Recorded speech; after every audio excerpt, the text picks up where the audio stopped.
What's up, guys? Iceman here. So, I attained a few more Blu rays, and I just started getting back into watching movies. For a while, I stopped watching movies. It's been like since 2018, 2019, something like that.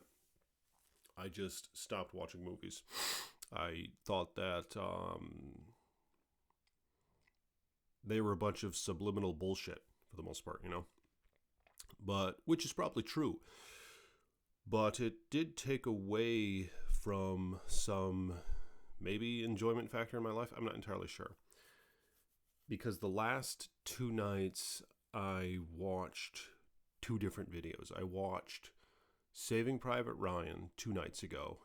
And, I come out of that. I'm like, damn.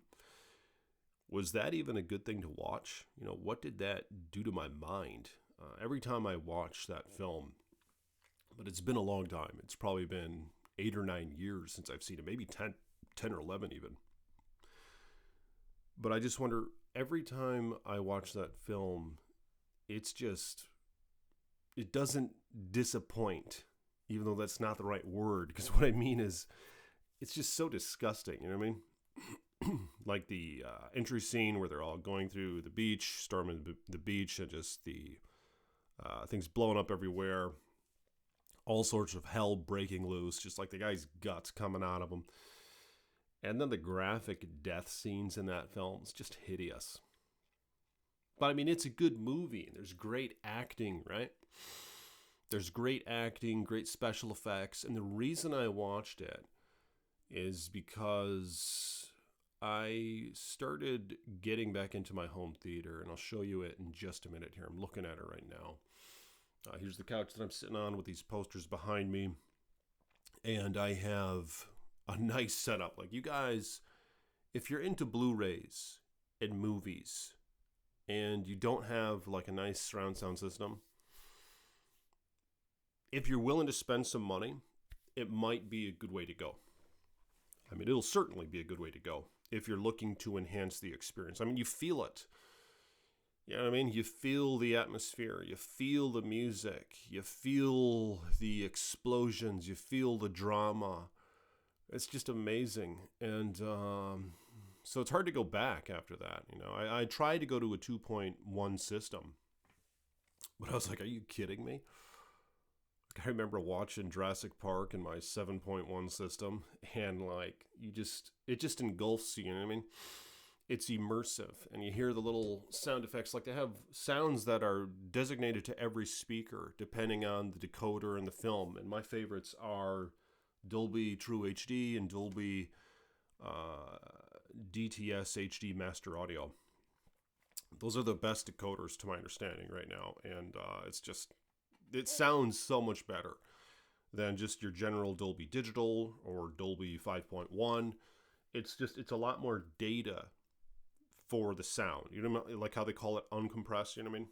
And every time you guys stream movies, or anyone streams movies from Apple TV or from Netflix or wherever, it's always compressed, and there's no way around that. And it's up to the networks, basically, how they send you the signal, and what sort of distortions they're going to make to it. And there's always those distortions. The best way is physical media. These discs just have so much data on them, and plus you can own it, you know what I mean? Like, aren't these companies, aren't they like editing the films as you're streaming them? Like one day you'll watch a film and it'll have like so-and-so scene in it, but then the next day all of a sudden that scene is offensive, apparently, to like 5 people on Twitter. And then they take the damn scene out, you know what I mean? Like, with the more things head in that direction, like the more woke and shit society gets, the more they're just going to censor things, you know what I mean? And I mean, films are already intergrained with all that crap as it is, and just imagine what it's going to be like years from now. But I mean, there's a lot of reasons, I think, as to why it's nice to own the collection. You have the artwork, you have the discs, you don't have to rely on internet. But the main reason, and pretty much the only reason I like to own them, is because you get a better product by far. Like, if you watch a movie on my home theater setup and then you try to stream it at home on like your laptop or your iPhone or your TV with little Apple TV hooked up to it and some cheap, home theater in a box system. It's just a world of difference. You really haven't seen a movie unless if you've seen it on a good theater. And this is better than watching it in the theater. I mean, for one, you don't have to deal with all the crap with people, right? All the noise, the smells. But beyond that, the reason why it's nice to not have to go to the theater, well, for one, you pay more. Two is it's not optimized. Like my home theater is optimized. You know what I mean? Like I'm sitting right here in this spot and I configured all my speakers with they have the little settings on them, these newer receivers and preamps, which is what I have. I have a preamp in separate. It's a nice Emotiva XPA 5 channel amplifier, a power amp thing that was 80 pounds. And a 2-channel cheaper amp to power the rear surrounds that I don't have anymore, but I'm going to get soon. I got rid of my Polk system, so now I have a Klipsch, and it's 5.1 with an SVS SB 3000 subwoofer. But when you have home theater, they come with a little microphone. You just set it right here. I just hold it right here, and then all the speakers make little noises, and it makes sure to get the direction of the sound and the level of the sound, rather, to be adequate for your sitting position. You know what I mean? Like it calculates the speaker's distance from you. So like you can calculate the best seat in the house. And of course, when you're in the theater, it doesn't do that. There's no best seat in the house. Well, maybe there is. Maybe it's like the middle of the theater, but then you're not like close to the screen where you'd like to be. But this you can optimize. And plus the room is tight and compact, and the bass resonates, you know what I mean? So you can feel the thumps, you can feel everything. And it's not just action movies with explosions, but it's everything, basically. I mean, all movies have, well, a lot of movies anyway, they'll have like the good sound effects. I mean, like the just like somebody closing a door if it's dramatic. Just things as little as that. You can just feel and are intentionally enhanced by the creators. So, I mean, all reasons as to why I think it's a great way to go if you're a movie enthusiast. Invest in a home theater of a sort. I'll show you mine in just a minute here. But the main reason I like them is because of all the data that you get on the discs. Like here's the Avengers. I just picked this up at a thrift store. It was $5, so whatever, Age of Ultron. And I have Infinity War coming in the mail. See, like I said, I was out of the loop with this stuff for a long time. I stopped watching movies, stopped listening to music, but I decided, what the hell, maybe I'll watch them. I'll get past, the subliminal crap to an extent. Maybe just, be able to entertain myself for a minute. So that's why I decided to start watching movies again. So The Avengers, I haven't seen this. I haven't seen Infinity War. I haven't seen Thor Ragnarok. I haven't seen Endgame. All of which I'm going to buy. I just know that these movies, there's a lot of money put into them, good sound effects, funny characters and all that, good spectacle scenes. So, I mean, whatever, I'm going to watch them. And some of my favorites are Jurassic Park, The Lost World. Jurassic World's okay. The other two I'm pretty sure suck. I haven't even seen them, but Jurassic World compared to those two is acceptable. Well, this is maybe kind of silly, but I did get Frozen as well. I just heard that was a good movie. And I thought it was kind of dumb and annoying at first. The little snowman guy is really annoying. I just can't stand the snowman guy.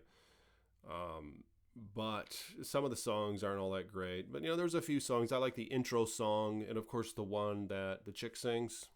What's her name? Is it Elsa? The supposedly famous one that I got to hear for like the first time watching this movie. And I was sitting there with my wife, and I was kind of criticizing. I was like, oh, the music in this movie sucks. But then she's like this chick's out in the snowy region, and she's singing her song or whatever when she runs away. And I was like, wow. I was like, huh, this song's okay. And that was the first time I heard it. It's never as good the first time you hear it. So when you hear it again, it's going to sound even better, because I actually watched the intro scene to this for the second time just last night with the guys picking on the ice and all that and singing their song, their Norwegian and chants or whatever. I was like, this sounds pretty good. And you guys should hear it on this system. Yeah, this system just makes everything come alive. But that's why I got this. It's like, okay, Disney, big production company. They're good with their movies and the music. I was a little disappointed. I didn't think it was that great. There's too many annoying characters. And this chick, the orange hair chick, I thought that she was just a bit over the top, a bit too over the top. Like over the top is fine, but she was a bit too over the top. Just with the little ditzy, just the little ditzy things that she had about her. I just thought it was kind of annoying, you know. And the snowman was annoying too.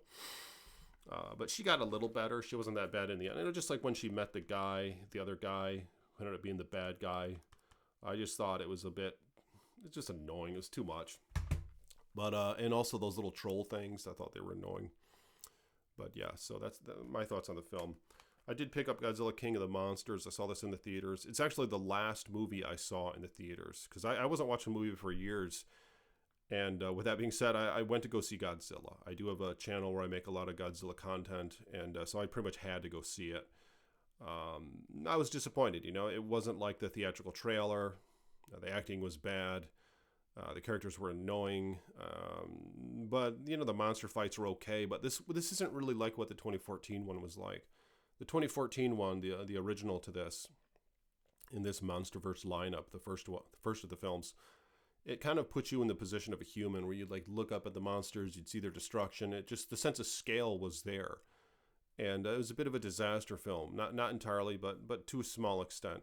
This one wasn't really like a disaster film like that, and it didn't put you in the perspective of the people. It didn't have any scale to it. The monsters aren't really moving like what they were in 2014. 2014, they moved as if you thought they were real. You know, you didn't have to suspend your belief as much. They like looked into the physics and stuff of what would something like this move like if it were real. Where it seems like that stuff just went out the window when they made King of the Monsters.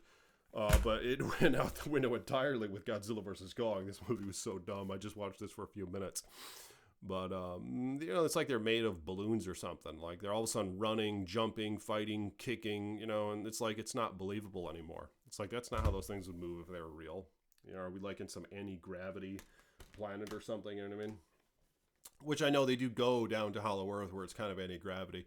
But I'm saying when they're on the surface even, it just looked really, really bad. This one, my lady got at a thrift store because she texted me. She's like, do you want this? I said, okay. I didn't really realize this wasn't like a Hugh Jackman one. This is some weird, I don't know. I haven't seen this, and I regret it now. It was $5, so we wasted our money on this because I probably could have gotten it cheaper on eBay anyway. In fact, I know I could have with shipping and everything included. But, you know, we spent $5 on this. I couldn't return it. So, I mean, I don't know if I'm going to watch it. X-Men First Class, it's like, okay. We'll see how it goes. Maybe I'll watch it. Remember I saw this when it came out. It got me into Johnny Cash, so I found this at a thrift store. Walked the line. Good music in here. Is this 5.1? It's 5.1 audio. That's another thing to always look at on these things if you're getting into sound. Look on the back and like the small print right above where my finger is. That'll show you and tell you about the audio. So if it's 7.1 True HD or MTS Master Audio or DTS Master Audio, those are the best. This one's 5.1, so that's fine. You know, if it's a 5.1, it's fine anyway. I mean, all Blu-rays are 5.1 to my understanding at the least, but except for maybe the really, really like old remakes. I don't know. Maybe some of them are still in 2.1. I'm not entirely sure. Kong Skull Island. This one's in 5.1, so that'll be perfect fit for my system. I mean, I didn't think this was that great of a film either. I just don't like new films that much. And all these ones that I bought are kind of new films. Well, except for Walk the Line. And that was a good movie. You know, they made good movies back then. I feel like they stopped making good movies like somewhere in the mid-2000s. Like, you know, when like The Dark Knight I thought was good. That was an exception. But it was around that time where movies started just getting bad. According to my critique, and I just stopped watching them. They all look the same. It looks like they prioritize other things over like a good time and a good story, good characters. But I could be wrong. I'm looking forward to trying out, you know, some other movies on my system and all that. But yeah, my system, I guess I said I'd show you it. So there's a nice subwoofer I have in the corner, and I can't really see what I'm showing you right now, but there's my system. All right, and I have 2 surrounds on the side walls. Yeah, big old Klipsch 280s, 4K TV, 4K Blu-ray player, AV7005 processor, but I mean that's sufficient because I stream the video to the TV, so it doesn't affect the video and the sound. It decodes the HD stuff. And I have those 2 Klipsch surrounds right there, one on that side, one on the other. But that's my system so far. Let me know in the comments what you guys think about that, and I will see you in my next video. Peace be with you. What are some of your favorite movies? Comment below.